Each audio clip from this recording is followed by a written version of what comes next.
dumi, di ba mga dre? Basura, makalat, no? Wala ng panahon para para maglinis eh. Bihira oh. Alam niyo naman mga dre, di ba? Kahit Sabado at Linggo nagtatrabaho. Siyempre pagod ka na. Unahin mo pa ba yan? Labas ng bahay. Ito ang gusto ko mga dre. RAV4 na anong tawag yan? Pag ganyan nakalimutan ko pa oh. Uy, may bagong nagpark dito. Wala pang plaka. Ano to, karnap? Pares pa ng kotse ko.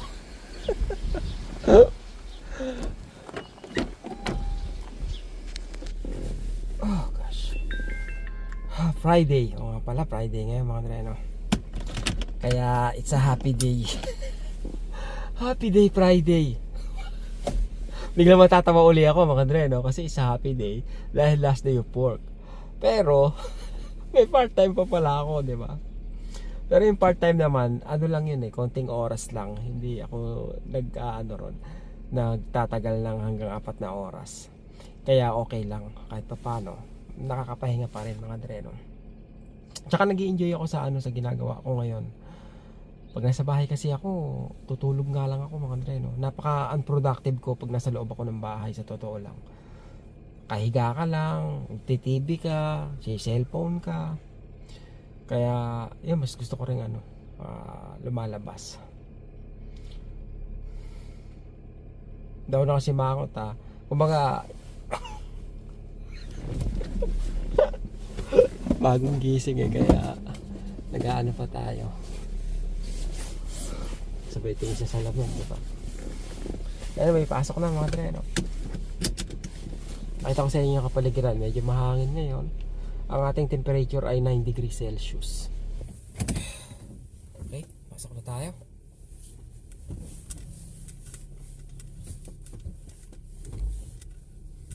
Kakaiba ngayon. Ba't mahangin dito sa may paanan ko? Hindi. Pala ako mga dre, no? Nakasapatos akong Vans, manipes, kaya malamig. Nalamig yung pa ako. Walastek ko. Yan ang warning natin, no? Dati pag ganyan, ilang pagkakataon na kailangan kong magpunta sa mga dre, no? Doon pababa dyan sa na yan, sa may metro station nung papasok pa ako. Metro station, pagtapos ng metro station, pagtapos ko mag-metro, tapos magbabas ako pupunta sa trabaho. Akala ko dati nung una pa lang, nung bago pa lang ako, parang masayang bumiyahe kasi mapapamiliarize ako sa lugar. Pero after a few days, walastek. Ang sakit na sa ulo, 3 oras ako balikan. Ang daming oras na nasasayang ko doon mga dre, no?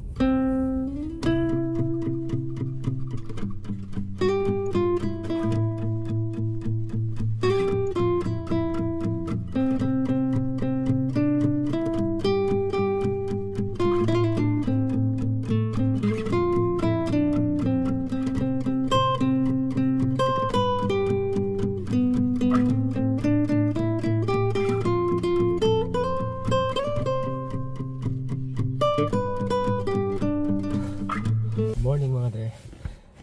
Dito na tayo sa trabaho. Dito, na lang yan mga dre, no? Siguro mga 3 minutes or 5 minutes. Downtown na yan eh. Yung dumiretso lang ako pababa dyan. Downtown na yan dyan eh. Napakalapit na namin sa downtown. At saka, yung biyahe nga mula dito, mula bahay hanggang dito, talagang saglit lang mga dre, no? Pag walang traffic. Pero netong mga nagdaang araw, nagiging matraffic na rin talaga dito. Dumami na rin talaga siguro yung tao, kaya dumami din sa sasakyan. Kaya alis na rito. Biglang ganun eh, no? Lipat bahay. Gano'n ba ka di ba? Parang sa salita pa lang mga dre, nahirapan na ako magbuo ng salita kung gaano kahirap yung parang imagine yung lumipat ka ng probinsya eh. 'Di ba? Imagine nyo yung si Marvin at saka Crystal. Ang lakas ng loob nila, 'di ba? Pero kailangan ng ganun yung drastic move Kasi hindi ka na nga talaga mag-aantay. Ba't aantayin mo pa na maging alanganin yung sitwasyon mo bago ka gumawa ng paraan 'Di ba? Kaya bilib ako dun sa mag-asawa. Ang galing. Tapang nila, 'di ba? Might as well na maging ano ka. Anong tawag yan? Proactive ka, 'di ba? Kaysa mag-react ka lang kung ano yung nangyayari, 'di ba? Unahan mo na. Yun yung sabi. Hawakan mo agad sa tenga, 'di ba? O kaya lawayan mo agad sa pusod. Sabi nga nila pag mag-aaway, no. Ay, lamig. Pag ganitong panahon, sarap magsopas, oh. Sopas ka tapos may pandesal ka, 'di ba, sa umaga. Tapos sasawsaw mo yung pandesal mo sa sopas. Naku po, inang. Nakakamiss bumili ng almusal sa Pinas. Paalis na sana ako mga dreno, pero baligtad pala yung kabig ko ng gulong. kasi pababa yan dyan, oh. Yan, oh. So dapat yung gulong ko nakakabig doon sa sa kabila, hindi diyan mga dreno.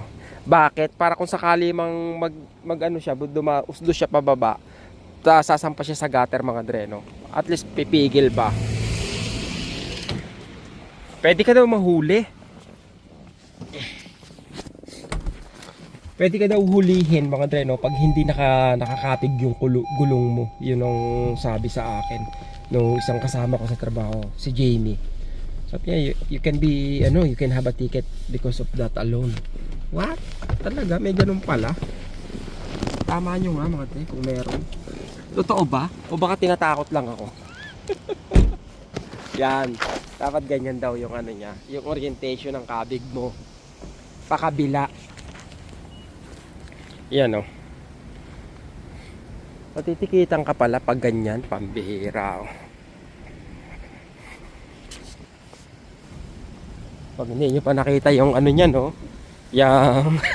Yung speed limit, ewan ko na lang.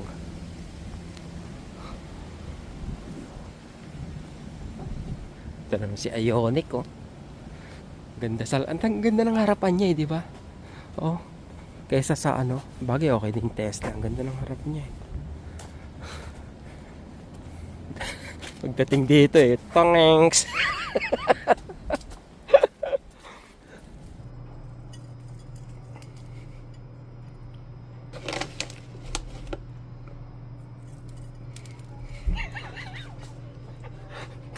Ganyan lang ginagawa ko mga dreno.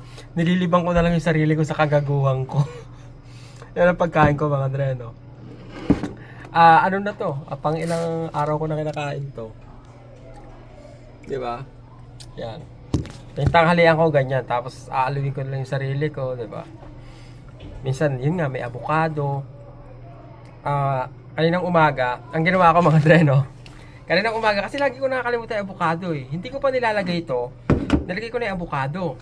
Tinabi ko. Tapos, nag-prepare ako pagpasok.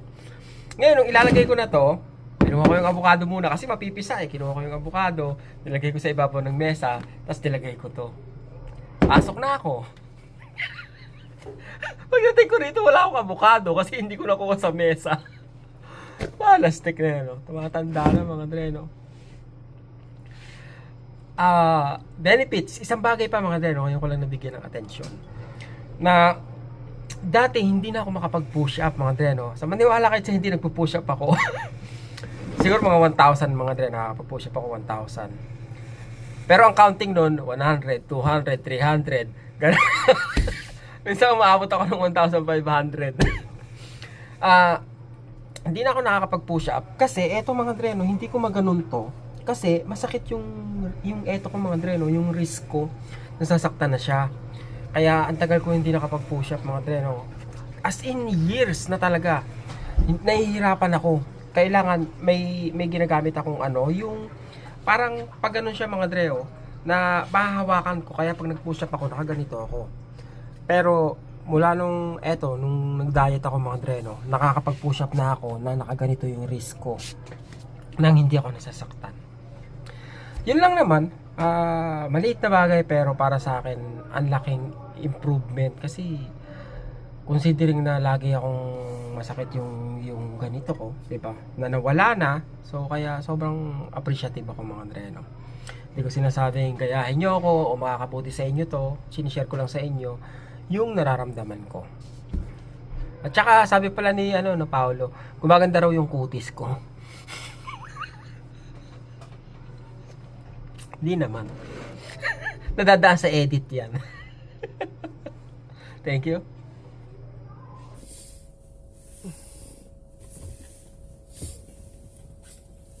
Antok ako, pambihira ako. Kakauwi lang galing sa trabaho mga Andre, no? Alas 4 pa lang. Didiretso naman ako ngayon sa part-time. Dapat magpapadentist ako ngayon. Pero dahil nga may emergency rito sa sa apartment, tubig mga Andre, leak. Tubig, leak. Kaya ang ginawa ko, kinancel ko na muna yung sa dentist ko mga Andre, no? Disappointed nga sila kasi parang ang tagal na akong ini-schedule. Pero nung una pa lang sinabi ko na sa kanila na busy ako this summer, na wala akong time para sa appointment sa dentist. Tapos finally nakabigyan nila ako ng appointment. Tapos biglang ika-cancel ko naman ngayon. Sabi nila, alam mo bang magsasarado na kami at ginagawa namin ng lahat para maserbisyohan kayo bago man lang kami magsara. Sabi niyan gano'n, hindi ka na namin bibigyan ng schedule. Galit na no? Sabi ko, okay, that's fine. I'll find another dentist. Okay, just let me know when are you available so I can give you a schedule. Sabay bawi no? Nagalit. Pero mabait yung dentist namin mga treno. Hindi ko nga akalain na yung dentista pala namin is na yon. Ilan na 70 years old na yata mga treno. Bata pa kasi, Asian siya. At ano bang tawag dito? Bukod sa nagde-dentista na siya sa amin, nagtuturo pa siya sa school. Ngayon, yun nga dahil nga na siya kumbaga lampas na sa sa retirement age. Nagre-retire na siya. Alas tek, pang pahinga 70 ka na. Di ba kailangan pa talaga magre-retire? Pag talagang hindi mo na kaya, pag gumagapang ka na, di ba? Parang ganun Nalilibang sa trabaho nila. The same time, syempre yung kita rin mga tayo, malaki rin kasi yung kita Pero yun nga, pag na-realize mo, masyado kang nalibang sa ginagawa mo, at ma-realize mo na lang na masyado ka nang matanda. Di ba? Pinabayaan mo nang naubos yung oras mo sa ginagawa mo dahil sa sobrang nag-enjoy ka, Mahirap din mag-enjoy sa trabaho, di ba? Nag-enjoy ka, may edad ka, dahil maganda yung kita, di ba? Di mo nare-realize na ubusan ka ng panahon. Alas din.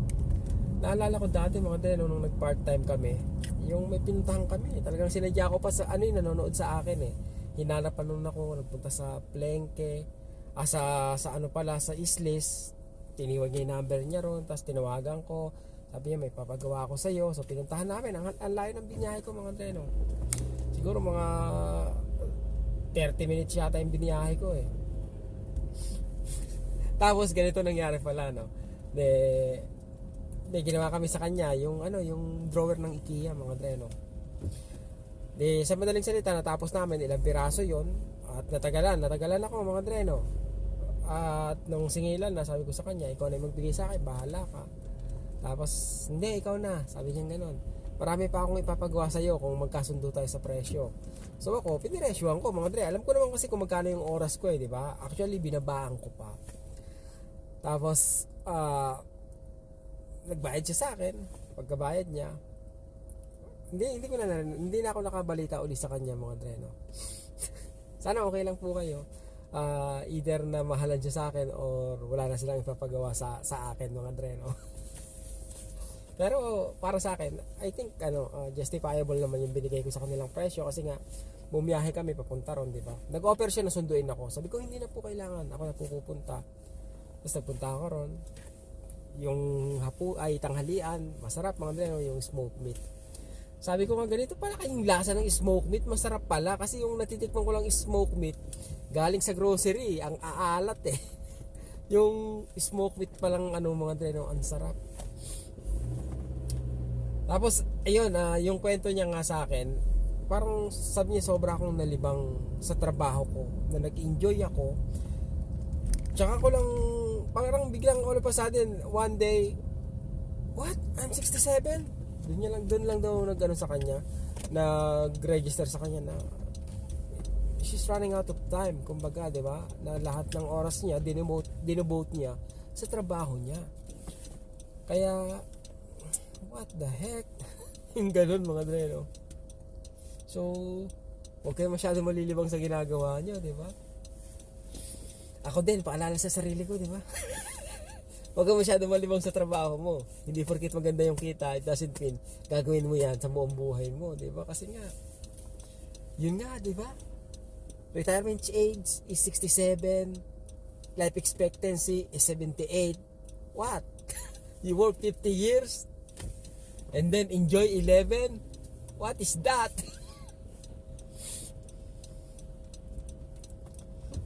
Ganun talaga, marami kang responsibilidad mga Andre, no? Pero isang bagay din yun, di ba? The more you have, let's say, ito, kumbaga, real talk mga Andre, di ba?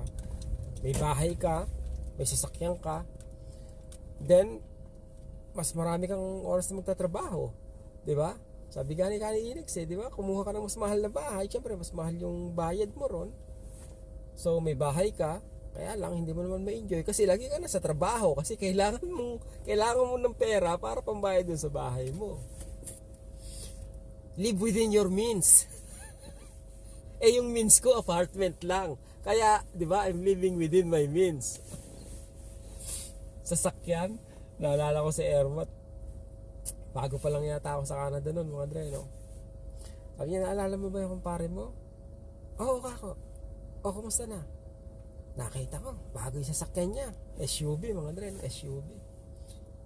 Oh, talaga? Buti pa siya kako, no? AC-man yan, mga Dre, no? Yung kumpare ka. Tapos, sabi niya, kaya nga, ang ganda ng sasakyan nila eh. Sabi ko, hayaan mo na, Nay. Huwag kang mainggit. Kasi, utang naman yun eh. Binabayaran yung buwan-buwan eh. At mahirap pagbayad buwan-buwan. Alam mo ba kung magkano binabayaran niya buwan-buwan?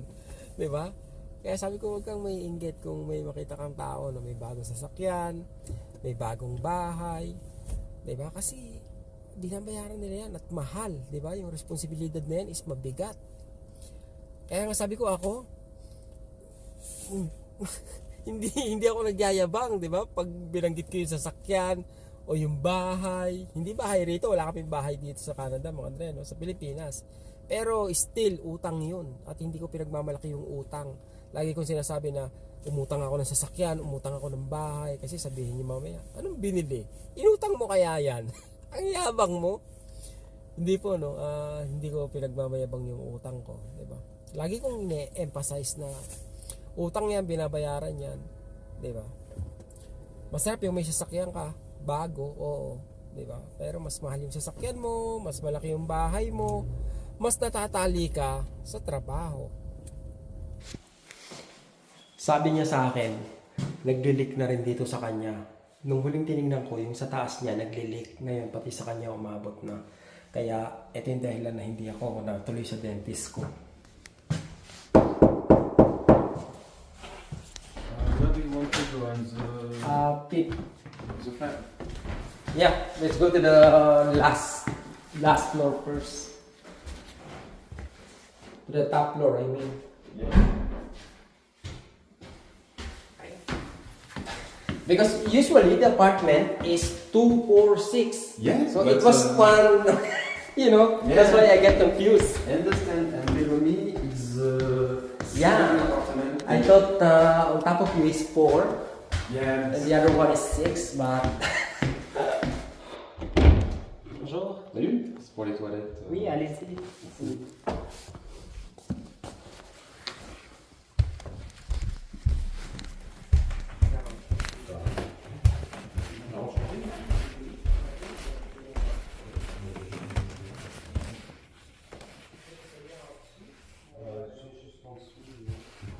Kaya nyo, wala naman siya problema rito.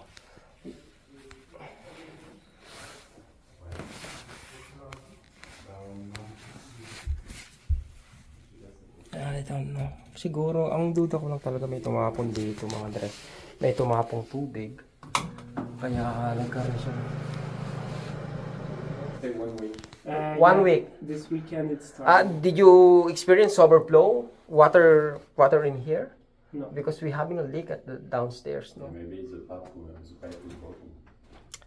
Okay, we have to go downstairs and check the apartment. The apartment. Okay. 3. Okay. Yesterday maybe? This morning. This morning.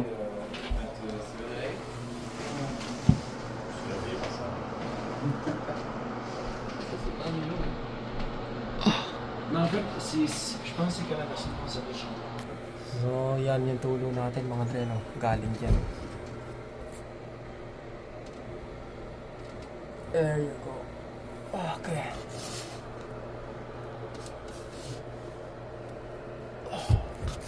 Black din daw doon, so kailangan linisin yun. Malaki-laking trabaho. Malaking trabaho, konti mga dre, no? Kaya wala akong gamit doon sa kabilang apartment na yun. Pupunta ako dito sa kabilang apartment para kunin yung gamit ko. Tapos yun, babalik ako para ayusin yun mga dre, no? So ang gagawin ko dyan mga dre, bubuksan ko yan, sasaluhin ko na itong plastic, no, yung tubig, kasi barado rin eh, para malinis ko. Kaya buksan ko to para maipasok ko yung ano ko ron panlinis, kasi barado nga rin yan mga dre, no. Let's see.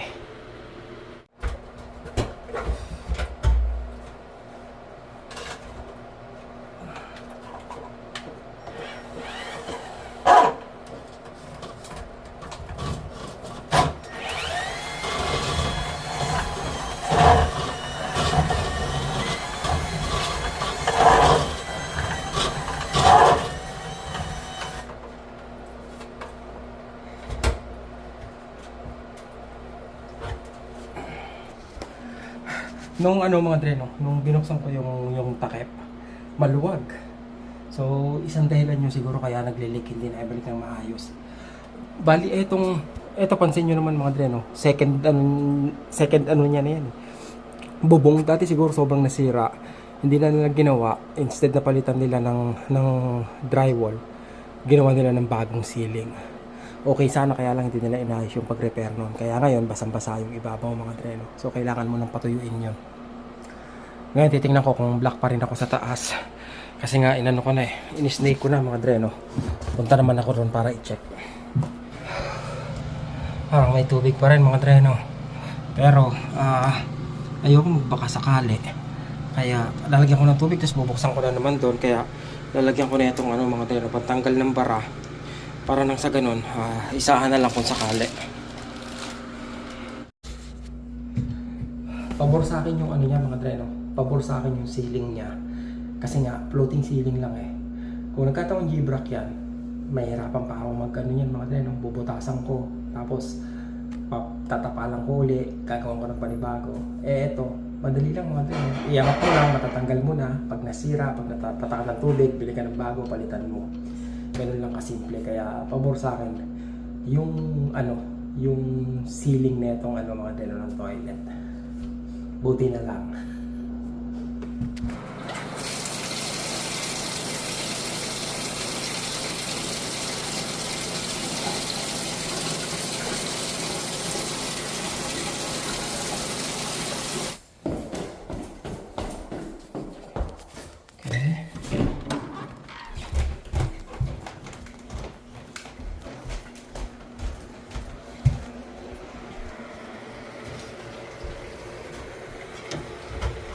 Okay.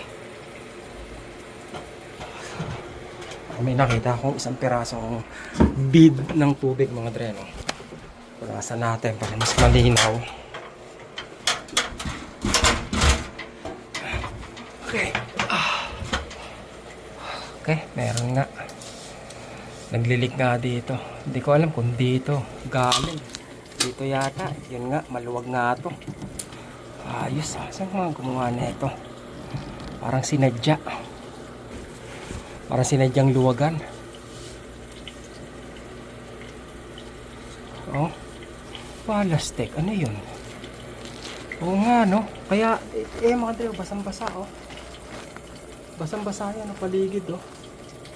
Kasi matagal na nga nagdilik, kunti-kunti. May tubig pa yan, oh. Punasan natin, tingnan natin kung meron pa siya. Meron nga, ayun, oh. Ayun, oh. Meron dun, oh. So, kailangan anuhin yan. Kailangan ayusin. Kailangan ko siguro ng teflon, mga Dre, no? Naririnig nyo ba, mga Dre? Bukas na yung ano dyan, bukas yung gripo na sa taas, Pero yan, wala na tayong tagas ng tubig. Nilagyan ko ng teflon. Pagkatapos, ayan, may teflon dyan. Tapos ito rin nilagyan ko. Pero kung sakaling tumagas pa yan, mga Dre, ang plano ko, kasi may dugtong naman siya rito, ang plano ko, papalitan ko nito, no? Ito, papalitan ko to. Kasi siguro ito yung problema niya.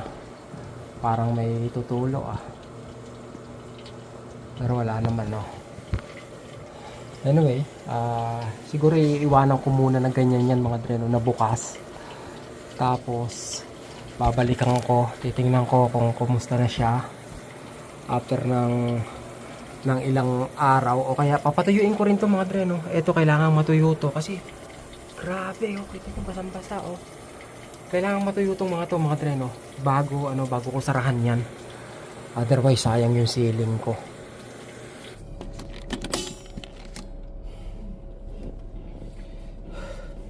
Babalik ako bukas. Bali, kasi may konting tubig pa, mga Dre, no? Hindi ako mapakali pag ganun, May hindi naman tumutulo, pero nakita ko bumabasa yung yung dugtungan ba, pero wala namang namumuong tubig. Kaya lang hindi ako kampante pag ganun, Pag bukas, pagbalik ko, medyo may problema pa rin siya. Papalitan ko na yun, mga Dre, no? Pero sa barado, okay na tayo doon, okay na ako ron. Yung isa na lang. So anong nangyari pala, hindi siya tight, mga Dre, no? As in, pagkapihit ko, wala man lang pwersa, Alam mo yun, na sumara siya, nabuksan siya. Kaya pala naglilik siya ng ng mahina. Matagal na siyang naglilik na mahina hanggang nabasa na lahat nung sa taas, hanggang dahil sobrang soak na siya.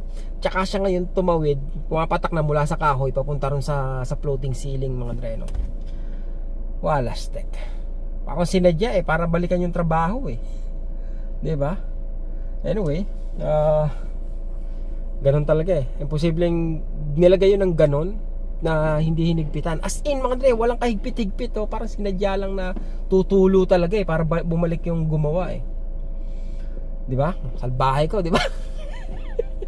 Well, yun yung nakita ko, 'di ba? Yun yung naobserbahan ko, So, ang plano ko ron, yun, palitan yung, mga Dre, pag nag-leak talaga, no? Kasi hindi uubra yung ganun, Pambihira.